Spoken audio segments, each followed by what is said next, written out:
মাটির হাঁড়িতেই রান্না আর মাটির পাত্রে খাবার পরিবেশন করায় ভিন্ন মাত্রা পেয়েছে কালাই রুটি রেস্টুরেন্টটি।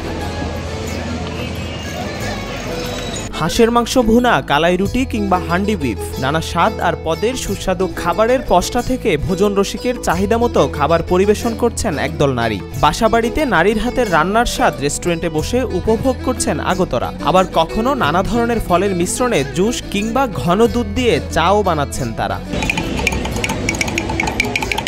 বাহিরে খেতে বের হলে প্রথমেই যেসব খাবারের কথা মাথায় আসে তার সবগুলোই যেন রয়েছে ছোট্ট এই রেস্টুরেন্টটিতে। বিভিন্ন অঞ্চলের বিখ্যাত নানা পদের খাবার, থাই স্যুপ, জুস কিংবা দই ফুচকা সবই পাওয়া যায় এখানে। আমার সবই হোমমেড ফুড। তার মধ্যে আমার সিগনেচার আইটেম হচ্ছে কালাই রুটি, হাঁসের মাংস, চুই ঝাল চালের রুটি, পাশাপাশি আপনার দই ফুচকা আছে, বিভিন্ন ধরনের ফুচকা, মানে নর্মাল ফুচকা আছে, দই ফুচকা আছে, সাথে হচ্ছে আপনার খাসির নেহারি, তারপরে থাই স্যুপ, তারপরে আপনার ডেজার্ট আইটেমের মধ্যে আছে পুডিং, দই, ফিরনি, তারপর মাঠা, এগুলো সবই আমার নিজের হাতে করা। ছোটবেলা থেকেই বেগম রোকেয়াকে অনুসরণ করে মেয়েদের জন্য কিছু করার ইচ্ছে ছিল রোকেয়ার। বর্তমানে 6 জন নারী কর্মীদের নিয়ে চলছে রোকেয়ার কালাই রুটি রেস্টুরেন্ট।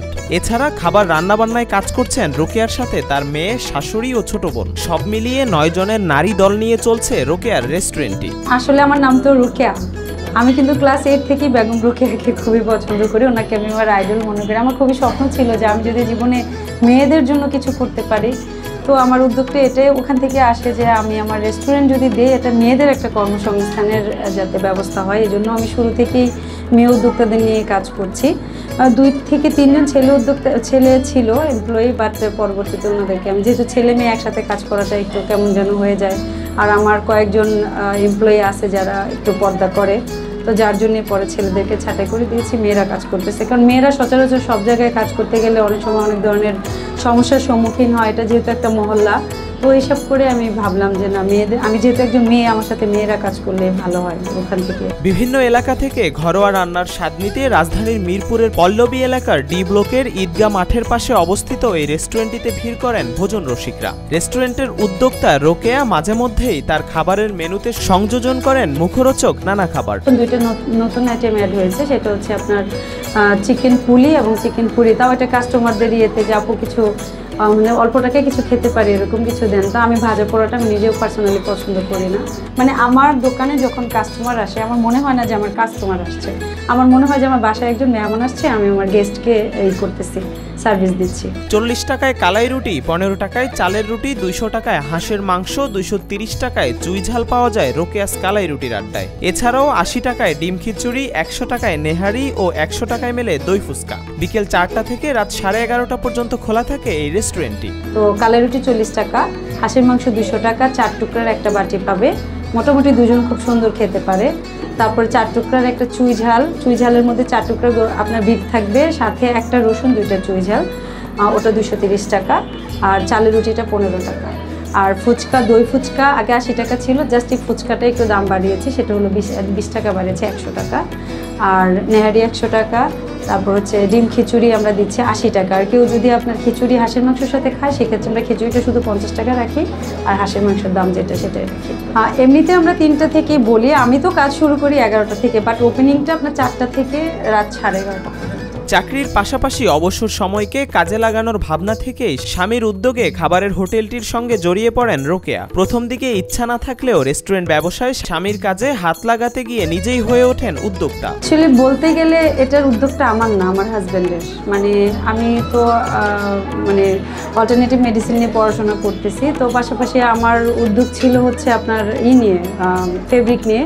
তো আমার হাজব্যান্ড হঠাৎ করে সে বলল, আমাদের এখানে দেখতে পাচ্ছেন আপনি সামনে একটা বড় মাঠ আছে, এখানে এক সময় প্রচুর বাইরে দোকান বসতো, একটা ফুড জোনের মতো ছিল।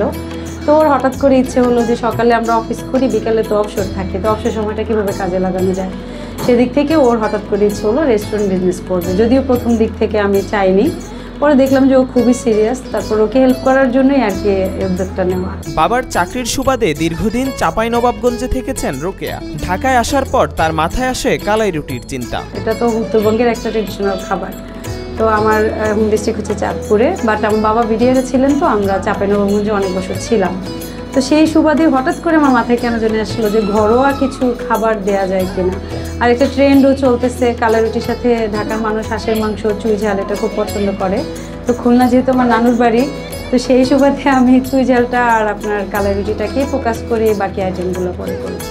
রেস্টুরেন্টে যে খাবার কাস্টমারদের খাওয়ানো হয় সেই খাবারই রোকেয়ার পরিবারের সবাই খান, যে কারণে মান আর স্বাদে কোনো হেরফের হয় না। ঘরোয়া রান্নার মশলা দিয়ে খাবার তৈরি করা হয় বলে ভোজন রসিকরা তৃপ্তি নিয়েই খেতে পারেন।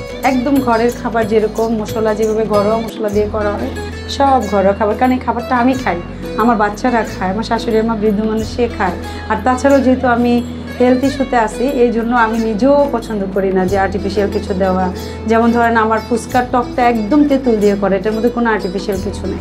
আপনি বাইরে যে তেঁতুলটা খাবেন মানে ফুচকার সাথে, ওটার সাথে আর্টিফিশিয়াল একটা কেমন নাকি চিনির মতো কি যেন একটা থাকে, যেটাই অল্প একটু দিলেই অনেকগুলো টক হয়ে যায়। শুধু ঘরোয়া পরিবেশে রান্না নয়, খাবার পরিবেশনের পাত্রেও রয়েছে নান্দনিকতা। স্বাস্থ্যসম্মত খাবারের কথা বিবেচনায় পুরনো দিনের মাটির পাত্রেই পরিবেশন করা হয় সব খাবার, আবার রান্নাও করা হয় মাটির পাত্রে। মানে আমি চাচ্ছিলাম যে ওই যে বললাম, আমার মনে হয় যে আমি ঘর থেকে সব কিছু দিচ্ছি, আর একটা মানুষের হেলথ ইস্যুকে আমি মানে ফোকাস রেখে এটা করার, কারণ মাটির পাত্রে খাবার খাওয়া তো স্বাস্থ্যের জন্য খুবই উপকার। আপনি গ্লাস থেকে শুরু করে সোপের চামিচটা থেকে শুরু করে সব কিছু দেখবেন মাটি, আমার রান্না সব কিছু মাটিতে হয়। রেস্টুরেন্ট ছাড়াও ফুডপান্ডা, পাঠাও সহ অনলাইন ভিত্তিক বিভিন্ন প্ল্যাটফর্মের মাধ্যমে বাসায় বসে অর্ডার করেও খাওয়া যায় এখানকার খাবার। তবে রেস্টুরেন্টে বসে যারা খান তাদেরকে চুলা থেকে নামিয়ে গরম গরম খাবার পরিবেশন করা হয়। কালাই রুটিটা একটা খুবই মানে কষ্টকর একটা প্রসেসে তৈরি করা হয়। কালাই রুটি এমন একটা রুটি, আপনি যদি 5 মিনিট ওয়েট করেন আপনি সেই রুটিটা খেতে পারবেন না, এবং আপনি যে আগে অর্ডার করবেন আপনার জন্য আগে রেখে দিব,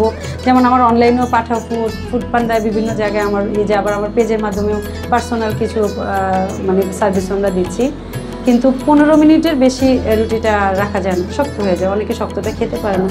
ওই চাপাইয়ের লোকজন খায়, ওরা শক্ত পছন্দ করে, বাট আমাদের ঢাকা যারা আছে বা বিভিন্ন ডিস্ট্রিক্টের আছে তারা ওই শক্তটা পছন্দ করে না। রেস্টুরেন্টের বয়স মাত্র 1.5 বছর হলেও প্রায় 6 জন নারী কর্মচারীর খরচ মিটিয়ে বেশ ভালো আয়ও হচ্ছে রোকেয়ার। ভবিষ্যতে নারীদের আরো কর্মসংস্থান সৃষ্টি করে ব্যবসার পরিধিও বাড়াতে চান এই নারী উদ্যোক্তা। বর্তমানে আয়ের বিষয়টা অত বেশি ফোকাসে নাই, আমার এখন ফোকাসই হচ্ছে আমার দোকানটাকে, আমার রেস্টুরেন্টটাকে ভালোভাবে উঠানো, এবং যাতে মেয়েগুলো ঠিকমতো কাজ করতে পারে, ওরা যাতে এখান থেকে নিজেদের ক্যারিয়ারও তৈরি করতে পারে। লাভ লস মিলে বিজনেস, উত্থান পতন তো থাকবেই। দেখা যায় শুরুতে যেরকম ছিল মাঝখান দিয়ে অনেকটা পড়ে গিয়েছিল, এখন আবার আলহামদুলিল্লাহ আস্তে আস্তে আবার সেল হচ্ছে।